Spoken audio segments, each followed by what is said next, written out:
Hello, this is Chad Middleton from Vision Counseling and Vocational Consulting in Columbia, South Carolina. And we help veterans and we help people all over the United States with material evidence to support their ability to work. We do comprehensive vocational evaluation reports. We're considered vocational experts. We're utilized by Social Security Administration to give judges information about the availability of jobs and whether a person with certain disabilities is able to work.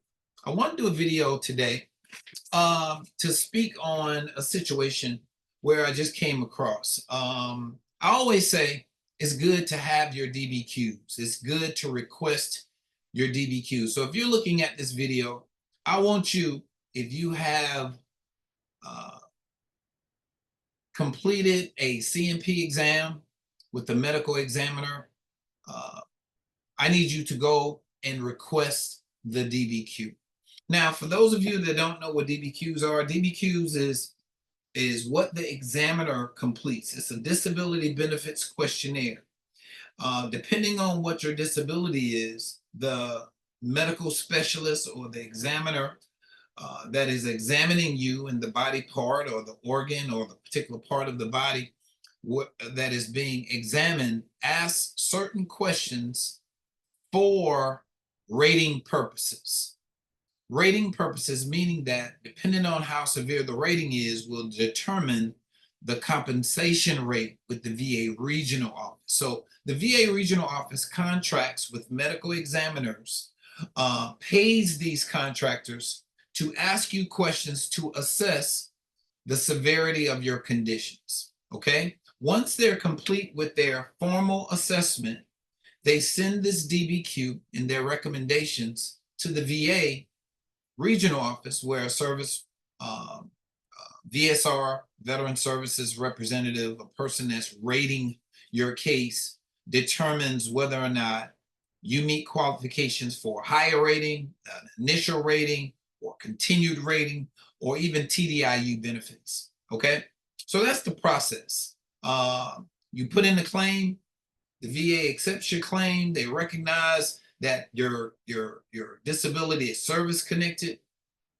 Then they set you up for a CMP exam in most cases. The examiner evaluates you. That evaluation goes to the VA, and the VA sends you an award letter that summarizes what's in the DBQ. Okay? Hopefully you're following me. Those of you that have ratings and have gone through the process should be able to follow me. But the DBQ is what the medical examiner completes and sends to the VA. The VA gets it, sends you an award letter. All right? That award letter summarizes your disability benefits questionnaire. It doesn't include everything, but it summarizes why they rated you the way that they rated you, and they determine whether or not that's the maximum rating, or if there's a higher rating, what the qualifications for that higher rating is. Okay? Hopefully you're following. But I have a veteran that I am doing a vocational assessment for. And I asked the veteran, did he have a copy of his DBQ? He says, certainly, Chad. I have a copy of my DBQ. I want to send my DBQs in. I want to send my award letter in. I want to send my resume in. I want to send my blue button report in. I want to send my private records in. I assess all of this information. And what I'm doing is I'm looking for documentation to support your limitations. I don't just like to rely on a summary of the VA because the summary can exclude certain things. The VA rating person is not a medical examiner in most cases. All right, they're managing cases and they're adjudicating cases and they're doing the administrative side to help push your cases through based on a lot of different factors. All right, so I don't want to just rely on the summary, which is written by the VA rating person. I want to look at what the examiner says. That's why it's so very important for me to have medical documentation to support your limitations. Okay, but I wanted to look at this veteran's documentation, and he provided both the rating decision, the award letter, and he also provided the DBQ. Now, when DBQs are completed, they're completed in an orderly fashion, and they have boxes, they have different parts of the information where they check and they don't check, and they also type their opinion in some parts of the DBQ. If you ever seen the DBQ, the examiner has the luxury of providing rationale, detailed information about their thoughts and opinion about why they feel the way that they feel. And a lot of times the rater can copy that information and share that information in a denial, or why they can or why they granted a situation, all right, or a disability. But a rater is not supposed to add information in your rationale about why you did not meet certain criteria for an increase in your rating. A rater is not supposed to do that. The only thing a rater is supposed to do is take the medical documentation, the DBQ, and draw conclusions from this DBQ to make a decision about your claim. But in this situation, with this veteran clearly met the qualifications for a higher rating, but the rater decided to add information in the award letter that is not anywhere in the DBQ. All right. I wish I can show this to you, but I can't. This is a veteran's medical documentation and veteran's personal private information. But I want to just relay to you, it's very important for you to get your DBQs. All right. Things are changing with the government. Of course, you know, you guys are hearing a whole lot about changes, prospective changes, and I'll maybe do a video about that in the very near future. But for now, if you have a rating, if you're rated 70% for a mental health condition, and you have 30%, 50%, or what have you, I need you to request your DBQs, all right? It might take you 6 months. That's what they say. It may take you 6 months. Do the Freedom of Information Act and request your copies of your DBQs, because it's important. You want to see what that rater had to say, and you also want to compare why you weren't or were provided an increase in your rating. All right, but let me see if I can find this right quick. Yes, here it is. Here it is. All right, do I have a copy of the rating? Yes. Yes, I do. All right, so I have a copy of the rating decision. This person was, they had a DBQ for PTSD. Okay, DBQ for PTSD. And of course, you know, in PTSD, there are certain symptoms and boxes that you check that supports why they feel that you have you have PTSD. And this, it's the boxes that were checked were depressed mood, anxiety, panic attacks more than once a week, chronic sleep impairment, mild memory loss, flattened affect, disturbance of motivation and mood, difficulty in establishing and maintaining effective work and social relationships, difficulty adapting to stressful circumstances, including work or work-like setting. A lot of the award letters don't include that last portion. It says difficulty adapting to stressful circumstances is usually how it's defined, but it also says including work and a work-like setting, okay? Neglect of personal appearance and hygiene, all right? And that's it. That's what they determined were the boxes that were checked, all right? So the rater should send you a letter and share why you meet the criteria for 70% based on these boxes that were checked. But when I go to the rating decision, I see the following. All right, maybe I got it right here. I see the following. Okay, is this it? No, here it is right here. I see all those boxes that were checked before that I just read, all right? Anxiety, chronic sleep impairment, difficulty adapting to a work-like setting, difficulty in adapting to stressful circumstances is where it stops. But the DBQ says including work or work-like setting, all right? So if I'm quoting the summary that's here in the letter, I don't have including work or work-like setting. But if I'm doing a vocational evaluation report and I'm citing what the doctor said including work and a work-like setting, all right? Difficulty adapting to work, difficulty in establishing and maintaining work and social relationships. All the boxes that was checked on the DBQ is also in this letter. Describe reason for decision. But here is the part that is nowhere in the DBQ. It says panic attacks, suspiciousness, and the last bullet says symptoms controlled by continuous medication. Now I'm gonna go back to this. I'm gonna go back to this DBQ, and I don't see that. I don't see that part of the information. Okay, and that's a discrepancy. Veterans, that's a discrepancy. I don't think you can debate that with the VA. I don't know if there's a debate you can have with the DA because they included that.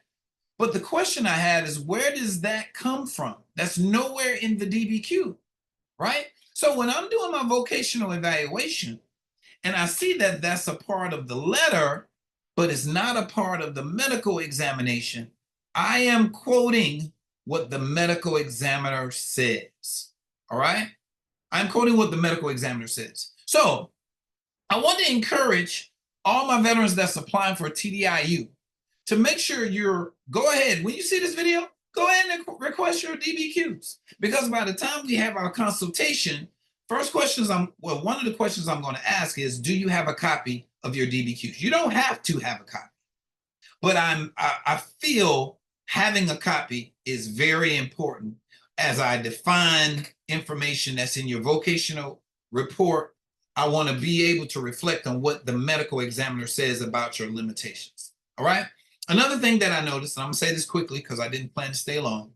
Another thing that I've noticed is that sometimes in the letter, in the award letter that they provide, it doesn't always include a lot of the information. Again, it's a summary. So I don't think there's anything that's required in the letter that's given to you. It's a canned letter. It's a statement letter. It's a letter that is automatically generated, and they're typing it out and they're telling you why they awarded you the condition. All right. So what I want to share with you is that when you're having a vocational evaluation, I'm looking for medical documentation. All right. I'm looking for medical documentation. The majority of what I do is the consultation, talking to you about your limitations, what you can and cannot do, talk to you about your work experience and history, what you have done, what are you qualified to do, your limitations, what were your job duties. I want to talk about your work potential, all right, what you're interested in, things like that. All right, but a majority of what I look at is your medical documentation. So as you're collecting your information for vocational evaluation with vision counseling, make sure you have adequate medical documentation. Go to your va.gov portal, go to your blue button report, give me some medical documentation, give me your private medical records. If you're being seen by a mental health counselor, request your records and send this information to me, because this information is critical in doing a report. You have no medical documentation, I can't do a report.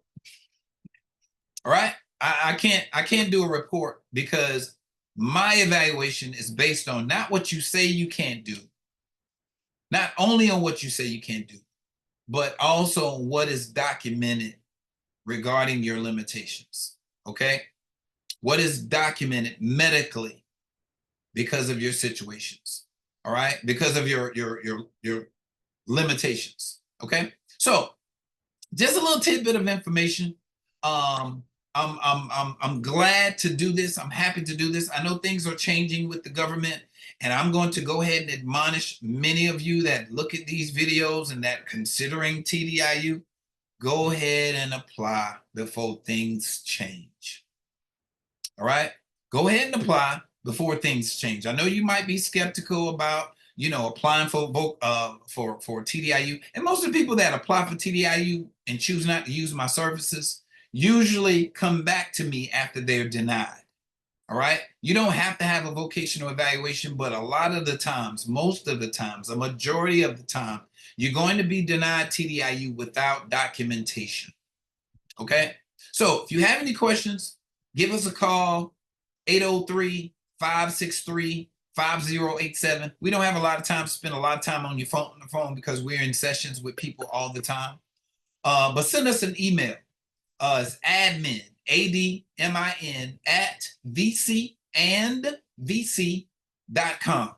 Okay? Send us an email. If you have any questions, you want to be considered for TDIU, you want to go through a vocational evaluation, my schedule for August is opening up. And I also want to encourage you to participate in our webinar. We have a webinar starting on July the 23rd. Very good for you to get in the webinar because the webinar will, first of all, it's cheaper than an individual consultation, and it speeds you along the process a whole lot quicker. So if you're wanting to get in to see me soon, and because of my schedule, I can't get you in soon, the best way to get in to see me is through the vocational webinar. All right, the TDIU webinar, which is going to be on July the 23rd at 6 p.m. Get in contact with our office, Vision Counseling and Vocational Consulting, vcandvc.com. Go to our website, sign up for our webinar. It's going to send you, we're going to send you a link for the webinar, and you'll have a one-on-one opportunity to share any questions you may have about the TDIU process. All right. Again, I didn't intend for this video to be as long as it is, but I have so much information to share. I have so much experience that I can offer. If you want to take that time to come and talk to me directly, virtually, we can do that in a webinar on July the 23rd at 6 p.m. Or you can schedule an individual consultation where we can talk mano a mano virtually, and we can talk about your claims specifically for TDIU benefits. Okay? God bless you. I hope to talk with you real soon. We're doing this work. We don't know how things are going to change, us doing this work in the year or years to come. But if you're considering TDIU, my brother, my sister, all right, you need to apply now, okay? Use this service to actually get the VA to consider your claim. You miss 100% of the shots you don't take. So if you don't take this shot, things change and now you're not eligible, or you're now not qualified for TDIU because you applied outside this window, then of course you just have to live with your 60, 70, 80, 90% disability. All right. But if you're qualified for TDIU, you're not working because of your service-connected disabilities, you can be paid at the 100% rate, permanent and total, for the rest of your life, and nobody can take that from you. All right. God bless you. Take care of yourself. I look forward to talking to you guys, seeing you guys real soon in our webinar on July the 23rd. God bless you.